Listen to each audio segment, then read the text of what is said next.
Hi everyone, this is Dr. Nitin Chhoda. In this video, I'm going to talk to you about the division of the US workforce into two groups. The unemployment benefits that we've been getting have essentially been reduced, and now less and less individuals are getting unemployment benefits because the Lost Wages Assistance Program limited and excluded those who got less than $100 a week in unemployment benefits, effectively leaving out individuals who needed it the most. So this is leading to what I call the division of the American worker. And on your screen, you'll see an article from Morning Consult which reads, more people got back to work in August, but outlook dims for those still looking for jobs. The article reads, surveys indicate that the US workforce is becoming increasingly divided into two groups. So there is a division of the American worker. One group consists of those who are confident in keeping their jobs and the other group consists of individuals who are more pessimistic that they can return to their old job or even cover their basic expenses, because the federal jobless benefits have gone down from $600 a week all the way down to $300 a week. And a majority of individuals haven't even gotten the money because the money is being slowly distributed throughout the system. So basically what the article says and what the article shows is that Americans continue to gradually return back to work in August. In fact, the unemployment rate did go down in August. 8.6% of workers who were employed in January reported that they were out of work in August, down from 11% in the first half of July. So things are starting to improve gradually nationwide. Now, keep in mind, these are nationwide trends. And I do know, and I do believe that there are individuals in cities, in states across the country, my viewers and subscribers watching. And I've done this channel and I create this channel to help you. If you look at my body of work, I've done many videos on unemployment benefits to try and help you. So, we've put in a ton of work. This doesn't mean that those who don't need the help shouldn't get it. On the contrary, I believe that those who need help the most should get it. But I'm providing you with nationwide data, nationwide statistics. So please don't blame the messenger. So recent improvements in the demand for labor are creating two distinct employment paths as the economy recovers. On the one hand, a growing share of workers who are now back to work feel secure in their jobs and they do not expect to lose their job over the next several weeks. On the other hand, individuals who are still unemployed are losing hope of returning to their previous jobs. According to this article, they're losing hope of returning to their previous jobs. It's almost like a train that has left the station, and individuals who are left behind now feel that the train has left and they have nowhere to go. It's horrible, but that's, that is what is happening in our country, and it's sad and it's tragic. So what's happening is unemployed individuals who are still unemployed are losing hope of returning to their prior jobs, and 50% of individuals on unemployment insurance, 50% of individuals on unemployment insurance, half of individuals on unemployment benefits are unable to cover their basic expenses with the money they receive from UI benefits. Now, keep in mind, the unemployment benefits are intended to replace 55% of an individual's income under normal circumstances. But again, every state has their own guidelines for minimum and maximum benefits. When we added the $600 a week booster, this provided enough income for individuals who received it to be able to pay their bills. But now that the booster is gone, and now, with the haphazard implementation of the $300 a week Lost Wages Assistance Program, we're back to that 55% wage replacement. And then when you consider that the unemployment benefit systems are overloaded, not working properly for many individuals. Now, keep in mind, for a lot of individuals, the system has worked. But for those who are essentially left behind, the system is not working as intended. And this will happen, by the way, with any system, with any country. There will be inadequacies in the system. Unfortunately, our systems, I believe, once this is all over, will be completely re-engineered. I'm talking about the United States of America. I'm not now comparing with other countries. So our systems will be re-engineered. But again, half of the individuals on unemployment benefits were not able to cover their basic expenses. And all indicators now suggest that US workers are likely to continue experiencing modest employment improvements on average, which means the employment situation, the employment rate will improve gradually. It's not, going to go down from 8.6% all the way down to 3% where it was pre-pandemic, in a couple of months. It's going to be a slow, gradual recovery, and unemployed workers are likely to experience prolonged unemployment and suffering as a result of this pandemic. In fact, let's take a look at this chart on your screen, which shows you that the unemployment rate continues its gradual decline. You'll see the light blue portion of this chart, which shows you the unemployment rate, and you can see how that's been declining in April, May, June, July, all the way up to the first half of August, which is the latest data that we have right now. And you see the work resumption rate which is a section that you see in that yellowish orange font, yellow font, and that's sort of starting to increase gradually. In other words, individuals are indeed starting to resume work. Here's another chart that shows you an expectation of future job losses. Unfortunately, this expectation, this feeling, if you will, is persisting.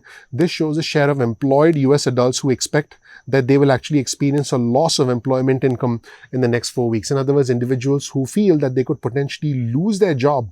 Now, these are employed, but they feel they could potentially lose their job in the next few weeks. This is a very real thing.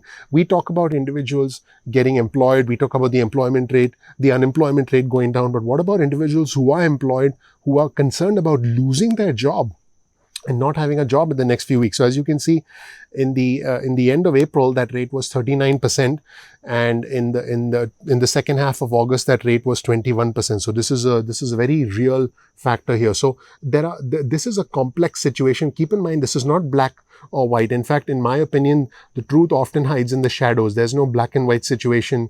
And in our country, or for that matter, anything in life, the goal is progress, not perfection. There's no such thing as, everything can be perfect or has to be perfect. It's a complex situation involving millions of people. In fact, the situation in other countries is even more complex, even worse. And if you want me to talk about other countries and how other countries are differing from the United States, let me know in the comment section below. I'll be able to cover that so we can be more, global. We can take a more global perspective of this. But on your screen right now, you'll see another chart which shows you that more and more workers are reporting pre-pandemic labor productivity, which means there are individuals, not all, but there are individuals who are gradually getting back to work and becoming more and more productive. So you can see there the section in light blue, which shows more work done in a day. That has remained steady between the end of April and the second half of August. But you can see that the individuals who do about the same amount of work in a day, which was right around 35% at the end of April, is now at 51%. In other words, individuals are now getting back to doing more and more work, and less work done in a day, which is sort of that darker section, that is reducing in the second half of August relative to April and May, because that shows that individuals are now starting to work, starting to get more and more busy. Now, finally, I want to show you this chart on your screen, which shows you that unemployed workers. Now, this is the problem. This is what makes me sad when I report this. These are the individuals who, the train has left the station, and these are the individuals who are getting left behind. And I believe that we as a country should help those who need it the most. Let me repeat that. I do believe we should help those who need it the most. This is where things stand right now for those who need it the most. Individuals who are still unemployed, who still haven't gotten their jobs back. And by the way, many have, but a lot of individuals haven't. There are temporary job losses that have come back significantly, but there are permanent job losses, and over 3 million individuals have suffered permanent job losses. I have covered that elsewhere on my channel, but this is where things stand right now for unemployed workers who are growing more and more pessimistic about returning to their jobs. This is worse than having financial hardship. This is feeling depressed. This is feeling hopeless. This is feeling pessimistic. This, I believe, is why it's important for you to follow motivational news sources. You need the facts, because no one should give you false hope. I appreciate you following my channel. Follow news sources that give you the right information and that give you hope in this complex situation. Try your best. Just try not to get bitter in this situation, although I can understand if you feel that way. So the unemployed workers, let's show you the chart on your screen again. The unemployed workers who grow more pessimistic about returning to their jobs has increased quite a bit, has essentially doubled from the end of April all the way through August. So this shows a share of laid off or furloughed workers who do not expect to be rehired or brought back to their work by their prior employers. You can see that this poll was conducted amongst about 500 US adults who were laid off or furloughed, and the margin of error is plus minus 4% or plus minus 5%. And so this data was from Morning Consult, and it shows that in the end of April, that number was at 16%, but in the end of August, that number was at 30%. So individuals who do not expect to be rehired or brought back to their work by their prior employers. Individuals who were let go, individuals who lost their job, are waiting, are hoping to be called back by their prior employers. But the longer they remain unemployed, the less optimistic they get, because you see the writing on the wall, which is why At Ignition Time, our goal is to help you re-engineer your skills. If you want to start a new business, I'll help you start a new business. I want to help you. I want to give you hope. I want us, it seems like the government is really not coming through for us, right? It seems like they're not, coming to a consensus and helping those who need it the most, which really is a tragedy. I think both sides are to blame, but I'm never going to be partisan on this channel. I'm not going to blame one side or the other. I'm just going to present you the facts, and I'm going to ask you to look deep within about what we can do. And if you want to blame the government, it's fine, you can do it, but I am going to try and help you become more self-sufficient, more financially independent, so that you're not looking outwards at the government, you're looking inwards at what you can do.